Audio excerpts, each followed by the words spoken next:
Hi everyone. I have logged on a little early to make sure that the technical side works. So if you could give me a comment or something about that you can hear me okay and see me okay, that would be great.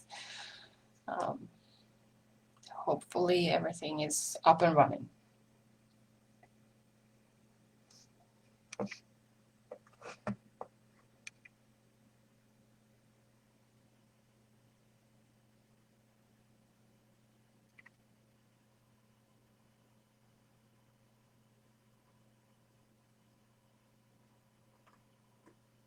I got one yes, perfect. And now I know that I can see y'all's comments too, perfect. So we'll wait a few more minutes until we're on the hour. So noon Eastern, 6 o'clock my time.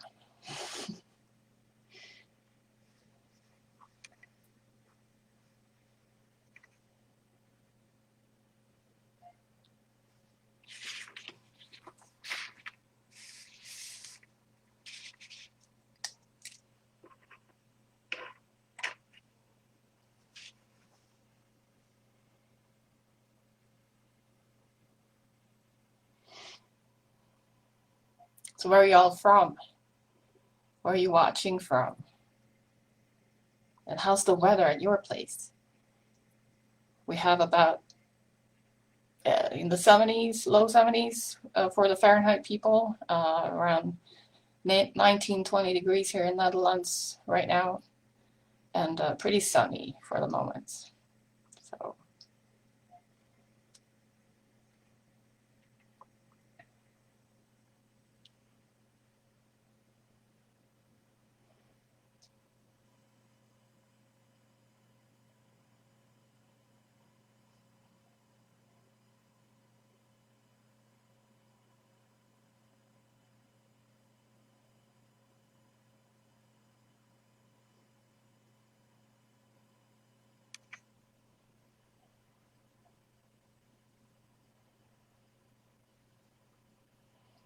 North Carolina, yes. I bet the weather is pretty decent there now.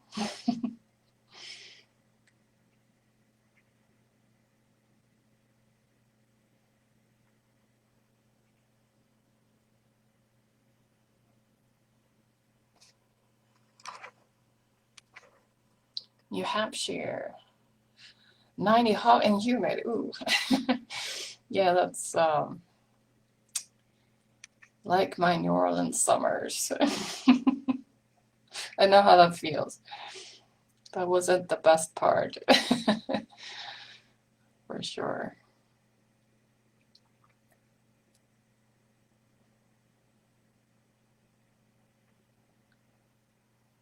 Warm and humid in North Carolina as well. Yeah.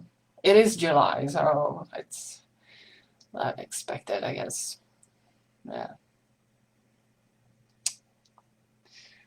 Okay. So it's noon Eastern time, 6 o'clock in the evening, uh, Netherlands time. So we're gonna start. So thanks for showing up. That's exciting. My name is Ulrika Midner, or Ulrika. So I'm trying to Americanize my name. I am one of the new Build Up Dietitian team members. So I'm here to introduce myself, get to know y'all a bit better. You can find me on Facebook and Instagram under the handle Spoons for Thought if you want to connect with me, or in the Build Up Dietitians group too, of course. So you might hear my accent. I am originally Swedish. I was born and grew up in Sweden, so I have a Swedish passport. I started my working career in the IT business. I have not always been a dietitian. And you may wonder how I got from IT to nutrition. So I'm going to start off with telling you how that journey went and how I ended up in New Orleans, and all that. So a very long time ago, when I finished my base studies in Sweden, I wasn't sure what I wanted to do, and I I played with all kinds of thoughts about doing nursing, psychologist, all kinds of things. In the meantime, I decided I'm going to start working because I couldn't really figure it out at that point. And I got a job where I got in contact with computers. I had not had much contact with computers before that, and I thought it was fantastic. I thought it was so much fun. And I also was offered to take a lot of computer courses, which I jumped on. And it was almost like I, I just I was just rolling forward. The great thing about the IT business is also that they pay you well. So it's easy to keep rolling once you get in. So one of my first jobs actually was as an IT coordinator at the Swedish Medical Responsibility Board, where you can report medical staff if there's something questionable, some mistakes have been made, or things like that. There's a bunch of lawyers sitting there, and also medical expertise staff, and they look at cases that are reported. And I was their IT coordinator, so I had the task of teaching a bunch of lawyers about Windows and computers and whatever they needed to know. And I did that for quite a while, and I got a very good insight in healthcare, even though I wasn't in healthcare myself. It was very interesting, and I also got the majority of the ethics part of it. Obviously, it was very interesting from that perspective. And I was working there for quite a while, and then I got a job at the internet service provider as a tech support manager. And I rolled into another software company, also as a tech support manager. I thought that was a lot of fun. I like troubleshooting. I like working with people. And at that last software company, they suddenly said, we need a support manager. Actually, we need two support managers, one in Sydney, in Australia, and we need one in New Orleans, US. Where would you like to go? So I talked to my husband. I said, do you want to move to Australia or the US? And he has already switched countries twice. So he, of course, says, sure, when are we moving? So we decided on New Orleans. And this was 2006. And that, if you know anything about New Orleans, you know that that is the year after Hurricane Katrina hit. Katrina hit in the fall 2005. And we were not sure what state the city was in. But it has already started to pull itself together. And I moved there in July 2006. And my husband came a little bit later. Yeah, it was very interesting to see the city pull itself back together. I've seen that for years now. It is a very fascinating process, and I really love how the people came together. After working there for a few years in the IT business, the little voice in my head that I had after school kept talking about healthcare, about nutrition, about all of those things. And I thought, well, maybe I can take a few courses. And I started taking nutrition courses and anatomy and physiology online to see if, that could be a hobby or something. After some research, I realized that you can't have that as a hobby in most states. In the US, it would be better to become a dietitian. That's a huge task, though. And I thought, ooh, going back to school in a different country and all that. But I decided that it was worth it. So I got in contact with Nicholls State University down in Thibodeau, and I was living down in New Orleans, but Thibodeau is further down.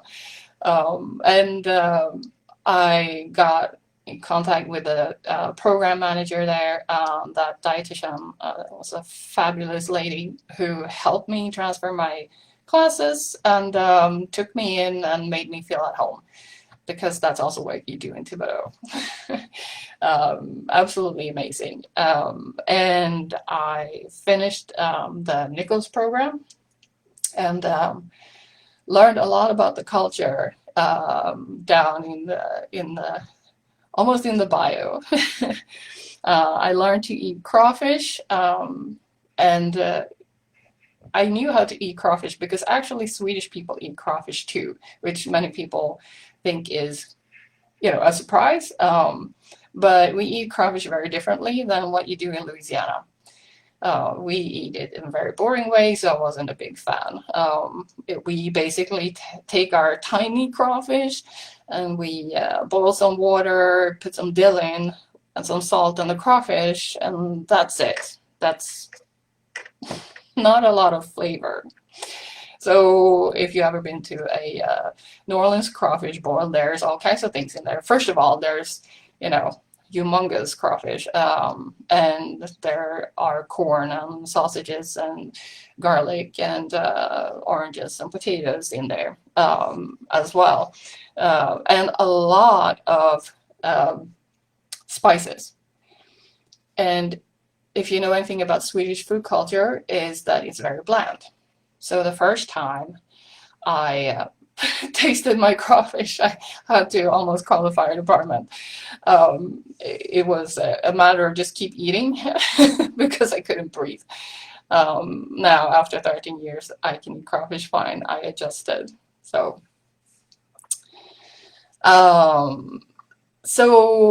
basically, yes, the cost is the cost of university education. Yeah, do you mean in the US versus Sweden is a huge difference. The US you have to pay, right? You can take student loans and you have to pay, which what I did. I went back and took student loans and paid. It's not something I'm used to because in Sweden, tuition is actually free. So if a Swedish person has student loans, it is basically just because of cost of living. If you're not able to work so much that you can support yourself in the meantime. But there is actually no tuition. It's paid for by taxes. So that is one of the fantastic things. You can go to school and not necessarily end up with a huge amount of student loans. Well, talking about money, internship also costs money. I got into the Tulane dietetic internship after that, and worked at the food bank on and off also during my undergrad and the internship in New Orleans. And I thought that I would come out a hardcore community dietitian after that. Because Tulane is also community focused. I came out a clinical dietitian. The director actually asked me, what happened to you? So yeah, I'm not sure. It's just very interesting. Did you learn English in school in Sweden? Yes. So it's mandatory. I think when I was in school, I started in 3rd grade with English, and then it's just mandatory from there until the end of school. So plus, there's a lot of English-speaking TV shows and movies, and there's Swedish subtitles, but there's no dubbing or anything like that. So you hear a lot of English all the time. Now, my English now is better than it was when I moved there. That's for sure. I was proficient, professional proficient. Now I feel like I'm more fluent. that's definitely a difference. So yes, I came out of the two-lane internship and I started working in hospitals, and I worked at a two-lane medical center, and I got to be a preceptor myself for the two-lane interns. That was a lot of fun. I really liked having interns. I like the practical type of teaching. That was a lot of fun. And if you are listening and you're a student or an intern or thinking about it, my tip is to ask questions, get your money's worth. Okay, you're paying to learn. You're there to learn, and your internship is learning on the job, right? So ask, ask, ask, ask. As a preceptor, I'd rather have the same question 3 times than an intern not daring to ask, and move on and be confused about something. So that is definitely my intern student tip. Yeah, shoot with the questions. If you have any questions, let me know. Okay, I'll see your comments here.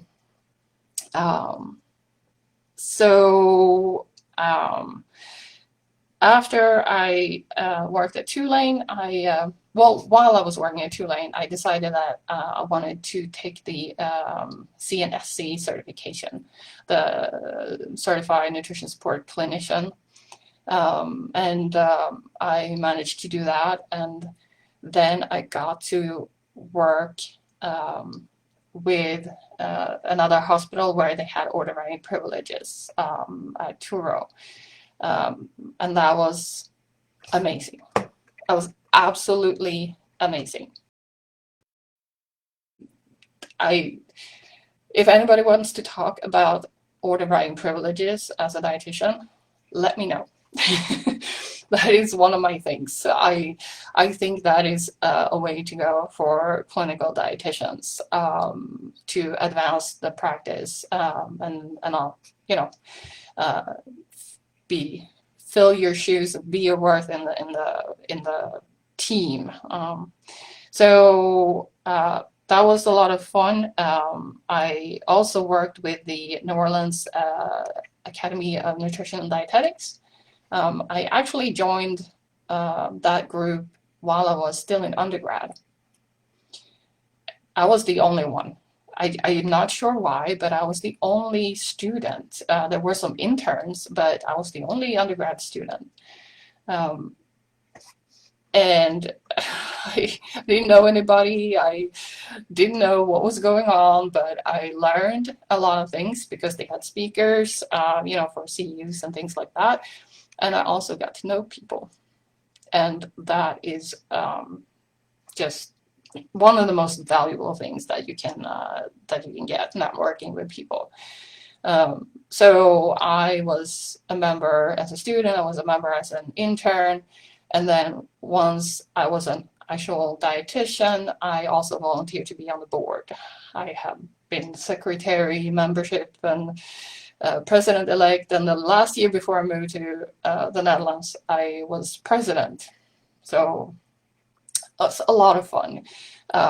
You get to promote the profession, you get to network and set up speakers for CEUs, and just figure out what people want and see where you can help, and also bring in students, bring in interns, things like that. That's also one of the invaluable things, I would say. So, any new questions that we have?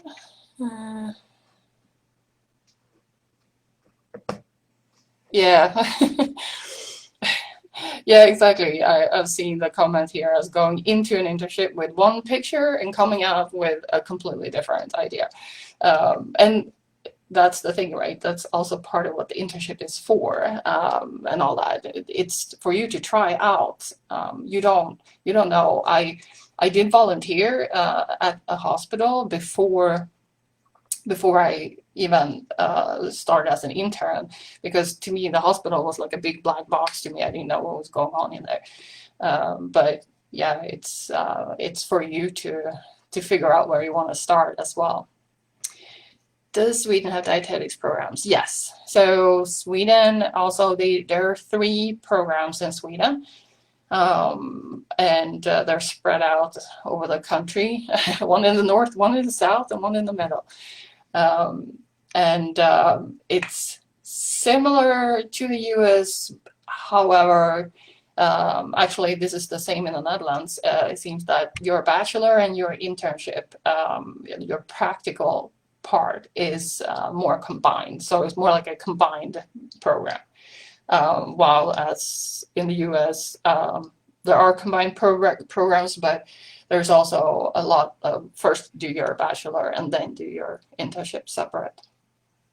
It's a more combined thing, but it's definitely similar. It's on the same level, the bachelor level, even though that's changing in the US soon. So yes. So I moved to the Netherlands in October 2019, so not that long ago.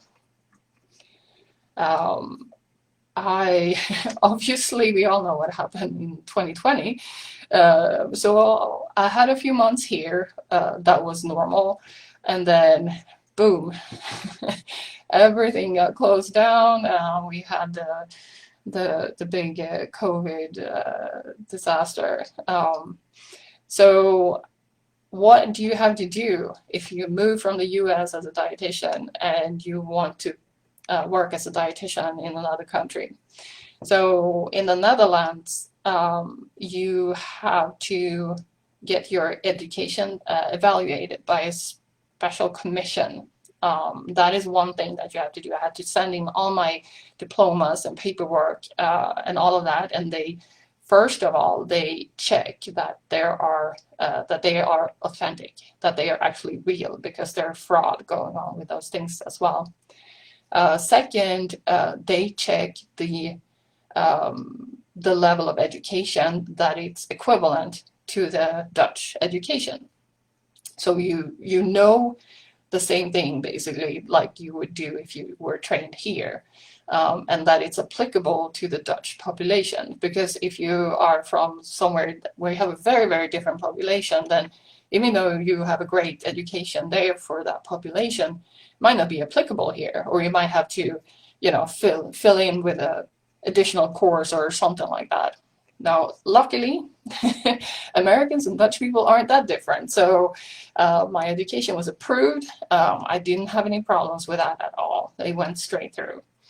Now, the second thing you have to do before you're allowed to call yourself a dietitian is to learn Dutch. There's no way around that. No way.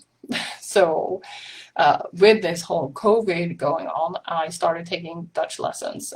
They quickly went to be online via video, and I had some tests and stuff like that. And then you have to sit for an official exam where you prove that you have a certain level of Dutch. It's called B2 level here. And you have to prove that you understand the medical Dutch, and that you also, this is the fun part also, that you understand Dutch idioms. And you think, why?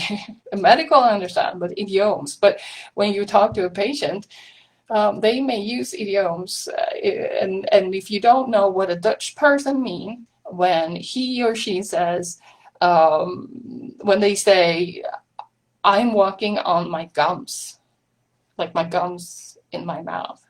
If you don't understand what that means, then yeah, it means that you are dead tired. They are super, super tired. They're walking on their gums.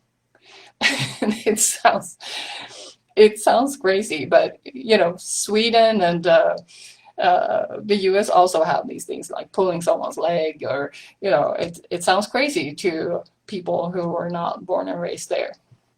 But I had to learn those things too. I had to take an exam to prove that I knew this. And then with all my paperwork and everything, my test went to this commission and I got approved. I actually did not have to do any additional education. I got my paper approved, stamped, and you're off on your own. You can work self-ständig, as they call it. So you can work on your own. So, and that's where I am. I got past that. So they do have, let me see, have you met many other dietitians in the Netherlands? I'm not working on my guns today. No. I have not, and I blame COVID for that. I have met a lot of them online. I have taken several courses and webinars and things like that. I recognize people's names and some faces. I have not really met anybody because we haven't been able to. Now, I recently located a dietitian here in my neighborhood, and I'm going to see if I can get together with her. She also has a very similar hobby like me, plants. So yeah, you see my crazy plant in the background. It's just one of many.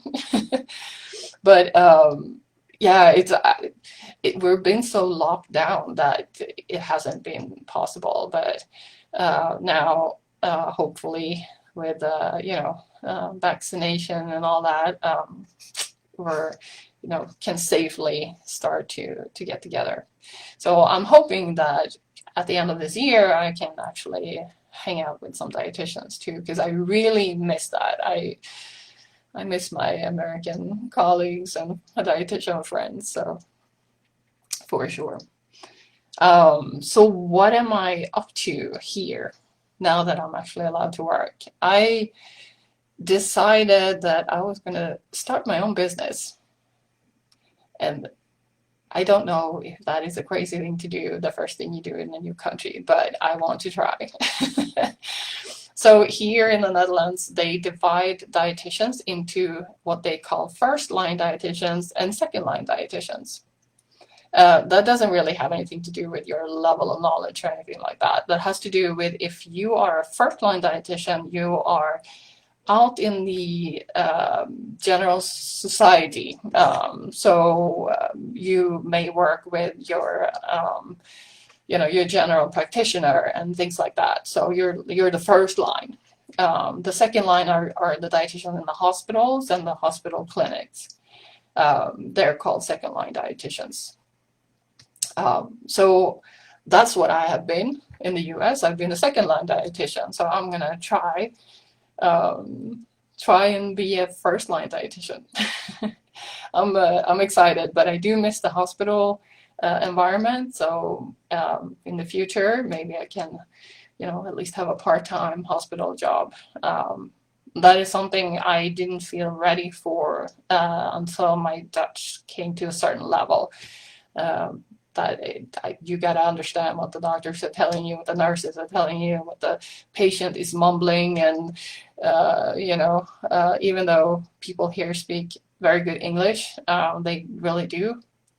You can't expect them to speak English to you at work every day. You gotta make sure that you can understand them and also talk to them in a professional way. So practice my Dutch every day and see if I can get my business at least part-time up and running. Right now I'm online, so I am on Facebook, I'm on Instagram, I have a website, spoonsforthought.com, and we'll see where it goes. I'll just try it out. That's my strategy for now. I'm in no stress or no hurry, so that's good.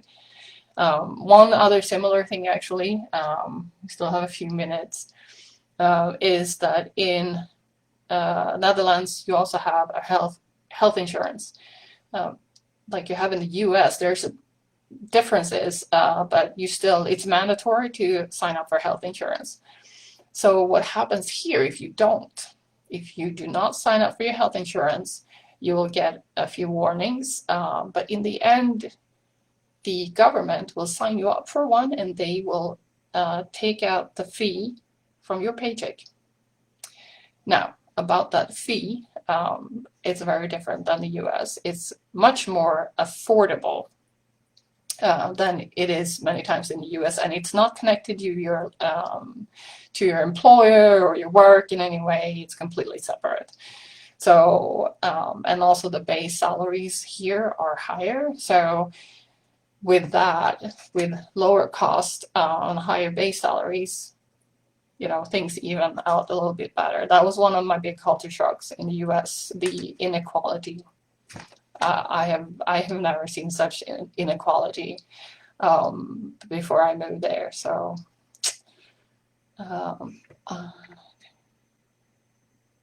oh, are you serious? Thank you, Noreen. Yes, in the beginning of COVID, I wrote a post about dietitians' role in the ICU, especially for patients who are on ventilators. Because a lot of people do not understand what a dietitian does. Really, they think it's the food police or the diet police or something like that. They do not understand what happens in the ICU. So I wrote a post and it went completely viral. It was so great to see how many people got enlightened and oh, I didn't know that dietitians did that. Oh yeah, you're on a ventilator, you can't eat, we gotta help you. So that was fantastic. I'm so glad that somebody's here to read it. Thank you for that. That's great. We should do more things like that. I feel like educating the general public about what we do is definitely a thing that we need to do better. All of us. It's a big knowledge gap between the dietitian's abilities and the general public's idea. So yes, absolutely. Yes, I will do that. I'm gonna find it. I have a link on Facebook and I have a link on LinkedIn as well. I published it on both places. I will get that to you. So, and it's still valid today, unfortunately. I hope we're gonna get out of it. So, but that's sure. Any other questions? We're almost out of time. If you have questions about how it is to work in a different country or anything like that too, let me know if you want to, discuss or anything. So this is one of the things I really love, talking to other dietitians. So, yes. Well, thank you. I'm so excited to be a part of the group and the team, and the discussions in the group has very high quality to it. I think it's great. Dietitians helping each other. That's how it should be. Share knowledge, help each other. So. Well, thank you, everybody. Like I said, you can find me on Spoons for Thought or in the Build Up Dietitians group. So if you want to talk more, I'm here. So thank you. Very nice to see y'all. I will never stop saying y'all. That is built into me. All right. You have a good rest of your day and evening if you're in my time zone.